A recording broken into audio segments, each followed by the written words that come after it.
पिछले पार्ट में हमने देखा था कि कैसे प्रोफेसर ने 8 बेहद ही खतरनाक चोरों की एक टीम बनाकर स्पेन की सबसे सिक्योर तरीन बैंक पर कब्जा कर लिया। प्रोफेसर की प्लानिंग इतनी जबरदस्त थी कि पुलिस को इसकी भनक तक नहीं लगी और देखते ही देखते चोरों ने म्यूजियम के सभी लोगों को बंदी बना लिया। जब तक पुलिस को इस बात की भनक लगी तब तक चोरों ने बैंक के सभी दरवाजों को बंद करके खुद को अंदर ही बंद कर लिया था। चोरों का मुख्य लक्ष्य था कि वो बैंक के अंदर पूरे 11 दिन बिताएंगे और इन 11 दिनों में वो 2400 मिलियन यूरोस यानी 261 अरब रुपए मशीनों के जरिए छापेंगे। सब कुछ प्लान के मुताबिक चल रहा था। चोरों को बैंक के अंदर 2 दिन बीत चुके थे और उन्होंने 500 मिलियन यूरोस से भी ज्यादा पैसे छाप दिए। जब पुलिस ने बैंक के अंदर घुसने की कोशिश की तब चोर किसी तरह अपनी चाल चलते हुए उन्हें अंदर आने से रोक देते। लेकिन असली मुसीबत तो अभी आने वाली थी, क्योंकि इस केस की इंचार्ज राकेल उसी आदमी को डेट कर रही थी जो इस चोरी का असली मास्टरमाइंड था। राकेल को पता चल जाता है कि चोरों ने किस घर पर इस पूरी चोरी को प्लान किया था। वो अपनी पूरी फोरेंसिक टीम को साथ लेकर उस घर पर चली जाती है। राकेल इस बात से अनजान थी कि उसकी बगल वाली सीट पर बैठा आदमी ही इस चोरी का असली मास्टरमाइंड है। प्रोफेसर पहले ही जानता था कि ऐसी नौबत आ सकती है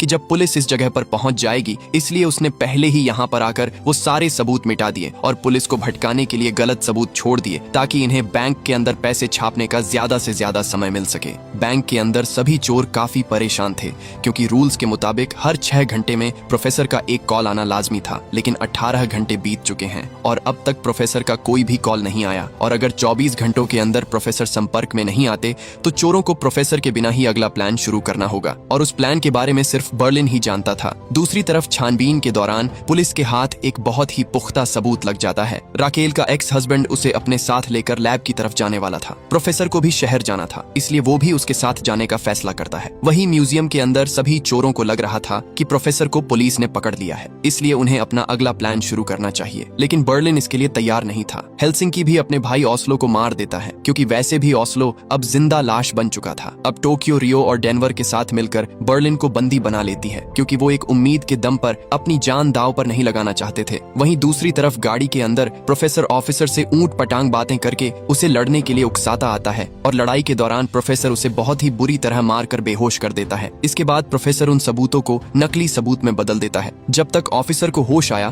तब तक प्रोफेसर ने अपने खिलाफ सारे सबूत मिटा दिए थे। ऑफिसर पुलिस पर हाथ उठाने के जुर्म में प्रोफेसर को गिरफ्तार करके पुलिस स्टेशन ले जाता है। वही म्यूजियम के अंदर टोक्यो बर्लिन को बंदी बनाकर उससे अगले प्लान के बारे में पूछती है। बर्लिन उसे प्लान के बारे में कुछ भी नहीं बताता और टोक्यो उसके सामने ही उसकी सारी दवाइयों को तोड़ने लगती है। इसके बाद वो एक गन लेकर बर्लिन की गर्दन पर तान देती है। गन के अंदर सिर्फ एक ही गोली थी और लगातार 5 राउंड खाली चले गए। अब टोक्यो आखिरी राउंड फायर करने ही वाली थी कि तभी मॉस्को और नैरोबी दरवाजा तोड़कर अंदर घुस जाते हैं और टोक्यो को ऐसा करने से रोक देते हैं। और टोक्यो ने यहाँ पर बर्लिन से पंगा लेकर बहुत बड़ी गलती कर दी थी। जब टोक्यो बेसमेंट में नीचे अकेली थी तब हेलसिंकी उसे पकड़कर बेहोश कर देता है और बर्लिन के साथ मिलकर उसे एक टेबल से कसकर बांध दिया जाता है। बर्लिन बहुत ही सनकी आदमी था। उसने बिना रहम करे म्यूजियम का दरवाजा खोलकर टोक्यो को पुलिस के हवाले कर दिया। अब पुलिस के पास एक मौका है चोरों को पकड़ने का, क्योंकि उनके हाथ चोरों का सबसे बड़ा हथियार उनके साथी ही लग चुका है। अब हम पास्ट का एक सीन देखते हैं जहाँ पर प्रोफेसर ने टोक्यो से कहा था कि अगर कभी भी कोई पकड़ा गया तो उसे पुलिस का वक्त बर्बाद करना है, क्योंकि हालात चाहे जैसे भी हो प्रोफेसर कुछ भी करके उन्हें पुलिस के चंगुल से निकाल लेगा।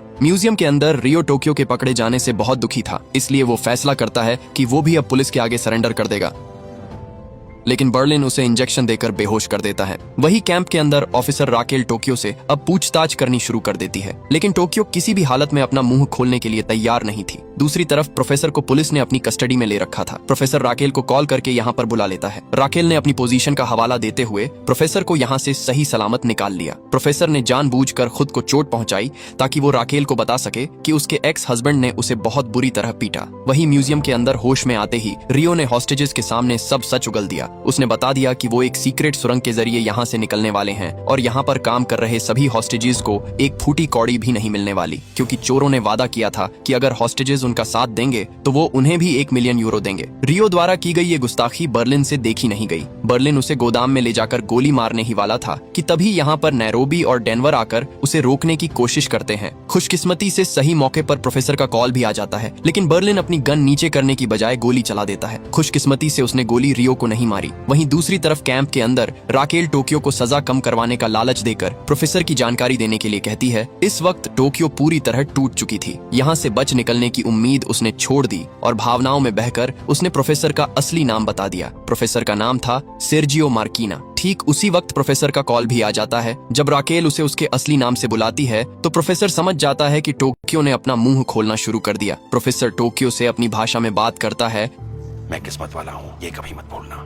और टोक्यो समझ जाती है कि अब उसे क्या करना है। म्यूजियम के अंदर बर्लिन जब प्रोफेसर से बात कर रहा था तभी नैरोबी पीछे से उसके सर पर जोर से मारकर बर्लिन को बेहोश कर देती है और सारी कमान अपने हाथ में लेकर प्रोफेसर से बात करती है। नैरोबी बताती है कि उनका एक साथी ओस्लो अब उनके बीच नहीं रहा। प्रोफेसर ओस्लो की मौत से काफी दुखी होता है। प्रोफेसर अब काफी परेशान हो चुका है क्योंकि उसके सर पर मुसीबत का पहाड़ जो टूट गया, सबसे पहले उसे टोक्यो को पुलिस से बचाना था। उसके बाद एंजल को भी ठिकाने लगाना है क्योंकि वो किसी भी वक्त कोमा से बाहर आकर प्रोफेसर की सच्चाई सबको बता सकता है। इतनी टेंशन होने के बावजूद भी प्रोफेसर सबसे पहले राकेल के घर पर डिनर के लिए जाने वाला था। वहीं म्यूजियम के अंदर रियो को भी अब हॉस्टेजेस के साथ बंद कर दिया जाता है। रियो अब चोरों का साथ छोड़कर हॉस्टेजेस के साथ मिल जाता है और सभी प्लान बनाते हैं कि वो डेनवर की गन के साथ नकली गन को बदलकर यहाँ से बाहर भाग जाएंगे। अब अगले दिन प्रोफेसर सबसे पहले नैरोबी को कॉल करके उन 11 हॉस्टेजेस को छोड़ने के लिए कहता है जिन्हें बेसमेंट में बंदी बना रखा था। इसके तुरंत बाद प्रोफेसर राकेल को कॉल करके एक रिपोर्टर को अंदर भेजने की मांग करता है। प्रोफेसर चाहता था कि अपना दर्द दिखाकर वो लोगों का पॉजिटिव सपोर्ट हासिल कर ले। वहीं दूसरी तरफ डेनवर जब मोनिका की मरहम पट्टी कर रहा था तभी मोनिका उसकी असली गन से नकली को बदल देती है। हालांकि मोनिका ऐसा करना नहीं चाहती थी क्योंकि डेनवर और मोनिका दोनों ही एक दूसरे को प्यार करने लगे थे। अब तक रिपोर्टर को भी अंदर भेज दिया जाता है और इंटरव्यू बर्लिन देने वाला था। बर्लिन लाइव टीवी पर टोटल 11 हॉस्टेजेस को आजाद कर देता है। इसके बाद बर्लिन ओस्लो की लाश को भी टीवी पर दिखाता है और अपना दर्द बयान करते हुए सभी को दिखाता है कि वह भी दूसरों की तरह आम लोग ही हैं। बर्लिन भावनाओं में इतना बह गया कि उसने लोगों की नजरों में चोरों का रुतबा बढ़ा दिया। दूसरी तरफ राकेल ने प्रोफेसर को पकड़ने के लिए एक जाल बिछाया था। उसने जानबूझकर एंजल के कोमा से बाहर आने की झूठी खबर को फैला दिया। वो जानती थी कि प्रोफेसर इस खबर को सुनते ही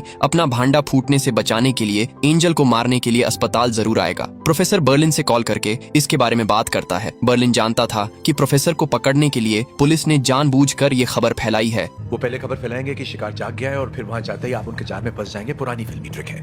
लेकिन प्रोफेसर रिस्क लेने के लिए तैयार नहीं थे, इसीलिए वो हॉस्पिटल के अंदर घुसने की एक शानदार योजना बनाते हैं। अस्पताल के अंदर डॉक्टर से लेकर पेशेंट तक सभी लोग पुलिस के आदमी थे। प्रोफेसर सबसे पहले बहुत सारे जोकर्स को अस्पताल के अंदर भेजता है। जब पुलिस उन्हें निकालने में व्यस्त हुई तभी प्रोफेसर चुपके से अंदर घुस जाता है और एक बच्चे को डॉल पकड़ाकर एंजल के रूम में भेज देता है। खुशकिस्मती से वहां पर एंजल मौजूद ही नहीं था और ये सब पुलिस का बिछाया हुआ बस एक जाल था। प्रोफेसर डॉल की आंख में लगे कैमरा के जरिए ये सब देख रहा था। इसके बाद प्रोफेसर 4 बेहद ही खतरनाक लोगों की एक टीम को हाई कोर्ट जा रही पुलिस वैन को घेरने के लिए कहता है क्योंकि उसी वैन के अंदर टोक्यो को ले जाया जा रहा था। वही म्यूजियम के अंदर नैरोबी और बर्लिन रियो को बता देते हैं कि प्रोफेसर टोक्यो को पुलिस के चंगुल से बचा लेंगे। इसलिए रियो सभी को बता देता है कि हॉस्टेजेस भागने वाले हैं। वो जल्दी से अपने डिवाइस के जरिए दरवाजे के सिस्टम को हैक कर लेता है। नीचे सभी के जाते ही आर्टूरो डेनवर को बंदूक की नोक पर लेकर दरवाजा खोलने के लिए कहता है। जब मोनिका ने दरवाजा खोलने की कोशिश की तो वो खुला ही नहीं। इतने में ही सभी लोग यहाँ पर इकट्ठा हो जाते हैं। घंटा कोई दरवाजा नहीं खुलेगा।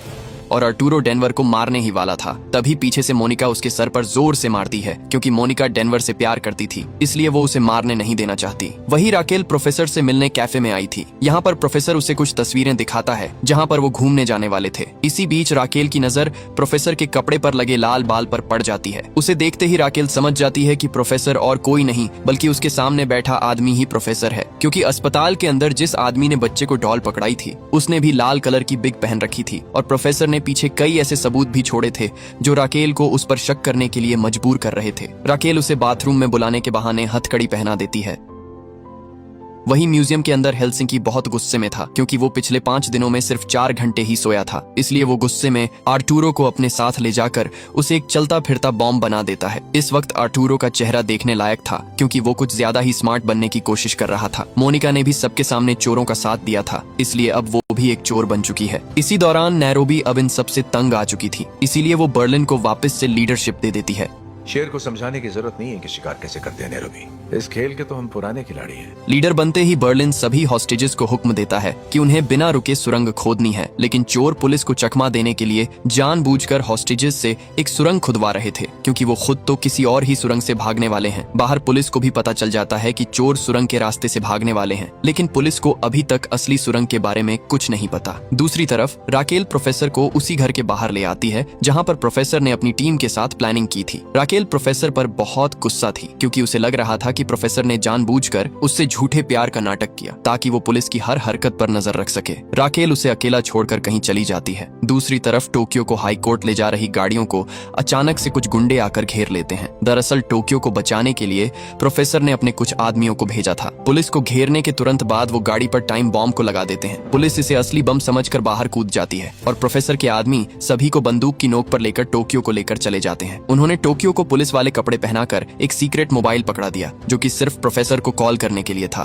टोक्यो एक बाइक पर सवार होकर शहर की तरफ निकल पड़ती है। टोक्यो बार बार प्रोफेसर को कॉल करने की कोशिश कर रही थी, लेकिन प्रोफेसर इस वक्त राकेल की कैद में बंधा हुआ था। राकेल कुछ सवाल जवाब पूछने के लिए प्रोफेसर की हथकड़ियां खोल देती है। इसी मौके का फायदा उठाते हुए प्रोफेसर ना चाहते हुए भी अपनी फाइटिंग स्किल्स का इस्तेमाल करते हुए राकेल को बेहोश कर देता है। इसके बाद वो राकेल की गाड़ी लेकर यहाँ से भाग जाता है। दूसरी तरफ शहर की सारी पुलिस टोक्यो को हर तरफ ढूंढने में लगी हुई थी, इसलिए टोक्यो का ज्यादा देर बाहर रुकना खतरे से खाली नहीं था। टोक्यो उसी फोन से एलिसन पार्कर के फोन पर कॉल करती है और म्यूजियम के अंदर से फोन रियो उठा लेता है। पुलिस भी उनके बीच हो रही सभी बातों को सुन रही थी, इसलिए टोक्यो अपनी भाषा में रियो को समझाती है कि वो म्यूजियम का दरवाजा खोल दे, क्योंकि टोक्यो सीधा उसी से अंदर घुसने वाली है। म्यूजियम के बाहर पहुंचते ही पुलिस समझ जाती है कि बाइक पर सवार लड़की ही टोक्यो है, इसलिए वो उस पर फायर करना शुरू कर देते हैं। म्यूजियम का दरवाजा खोलकर बाकी साथी भी टोक्यो को कवर फायर देते हुए किसी तरह बैंक के अंदर सुरक्षित ले आते हैं, लेकिन इस दौरान चोरों के एक साथी मॉस्को यानी डेनवर के पिता को गोलीबारी के दौरान गंभीर चोट लग गई। पेट में गोली लगने की वजह से मॉस्को की हालत बहुत खराब हो गई। ऐसे हालातों में भी प्रोफेसर ने सभी को मेडिकल ट्रीटमेंट देने की ट्रेनिंग दे रखी थी, लेकिन इस बार हालत बहुत गंभीर थी और डॉक्टर के बिना मॉस्को का बचना नामुमकिन था। बर्लिन बिना प्रोफेसर का इंतजार करे सीधा पुलिस को कॉल करके डॉक्टर को अंदर भेजने की मांग करता है, लेकिन इस बार पुलिस ने चोरों की बात मानने से साफ इनकार कर दिया। अब तक प्रोफेसर भी अपने अड्डे पर पहुंच चुका था। वो बर्लिन को जल्द से जल्द सारे काम निपटाने के लिए कहता है, क्योंकि अब पुलिस को प्रोफेसर के बारे में पता चल चुका है,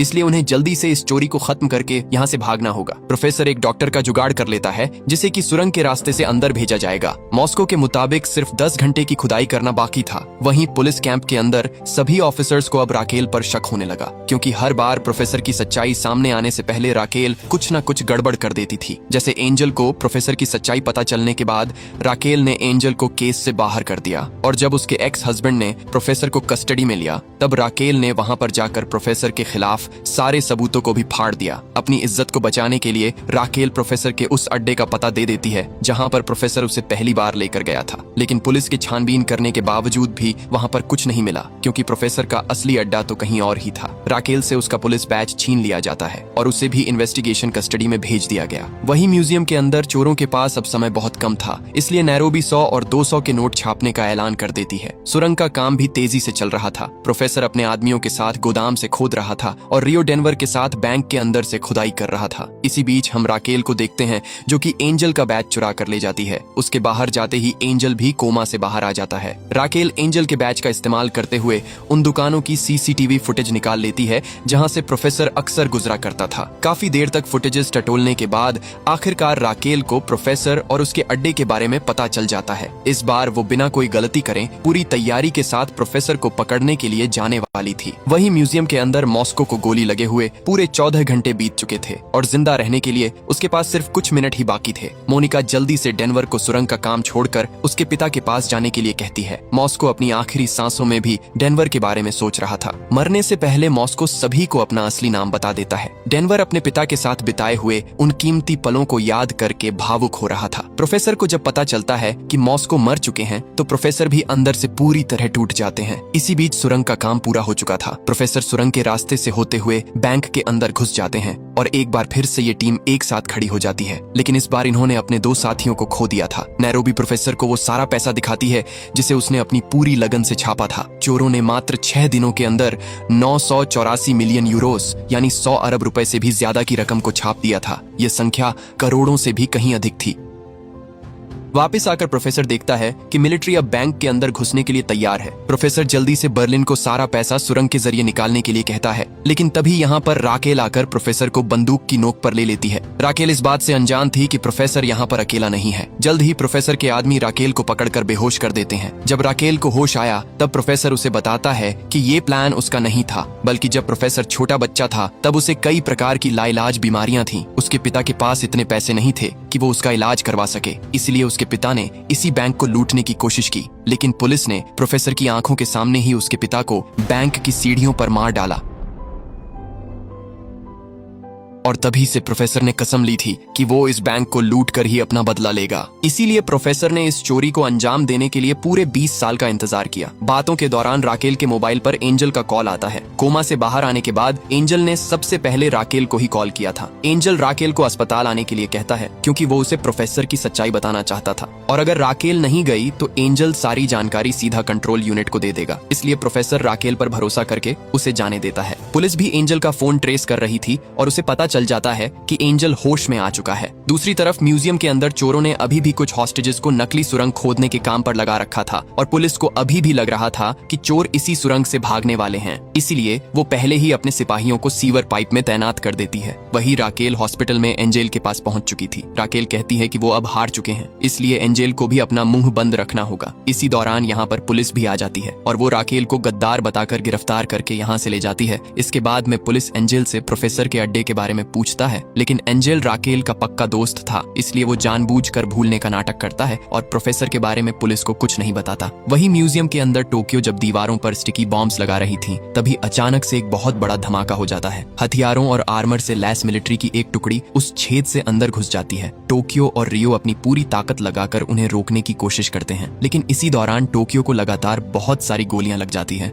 टोक्यो को नीचे गिरा देखकर रियो भी सरेंडर कर देता है, लेकिन तभी यहाँ पर डेनवर आकर किसी तरह मिलिट्री को रोक लेता है। मोनिका भी उसका साथ देती है। लगातार हो रही फायरिंग से मिलिट्री को पीछे हटना पड़ता है। खुशकिस्मती से टोक्यो ने भी आर्मर वेस्ट पहन रखी थी, जिसकी वजह से उसे खरोच तक भी नहीं आई। चारों किसी तरह अपनी जान बचाते हुए ऊपर वाले फ्लोर्स की तरफ भागते हैं। अब चोरों के पास समय बहुत कम था, इसलिए वो सभी हॉस्टेजेस को घुटनों के बल बैठाकर अपनी असली तिजोरी वाली सुरंग की तरफ भाग जाते हैं। यहाँ पर पहुंचते ही पुलिस सभी हॉस्टेजेस को बाहर की तरफ खदेड़ देती है। वहीं सीवर पाइप के अंदर सुरंग का दरवाजा खुलने के बाद पुलिस को यहाँ पर हॉस्टेजेस के अलावा कोई भी चोर दिखाई नहीं देता, क्योंकि ये वही नकली सुरंग थी जो पुलिस को चकमा देने के लिए चोरों ने जानबूझकर हॉस्टेजेस से खुदवाई थी। कैंप के अंदर एलिसन पार्कर, जिसे चोरों ने बंदी बनाया था, वो पुलिस को बताती है कि चोर तिजोरी नंबर 4 के रास्ते से भागने वाले हैं। कर्नल जल्दी से सभी मिलिट्री ऑफिसर्स को तिजोरी नंबर 4 की तरफ बढ़ने के लिए कहता है। वहीं तिजोरी के पास चोरों का अभी भी कुछ पैसा ले जाना बाकी था। प्रोफेसर जल्दी से सभी को वहां से निकलने के लिए कहता है। बर्लिन सभी को जाने के लिए कहकर खुद यहाँ पर रुकने का फैसला करता है। बर्लिन ने अपने साथ एक हॉस्टेज को भी रख लिया था। वही कैंप के अंदर कर्नल राकेल पर प्रोफेसर के साथ मिले होने के गंभीर आरोप लगाकर उसे उसकी बेटी से अलग करने की धमकी देता है। इसलिए राकेल को ना चाहते हुए भी प्रोफेसर के अड्डे के बारे में पुलिस को बताना पड़ता है।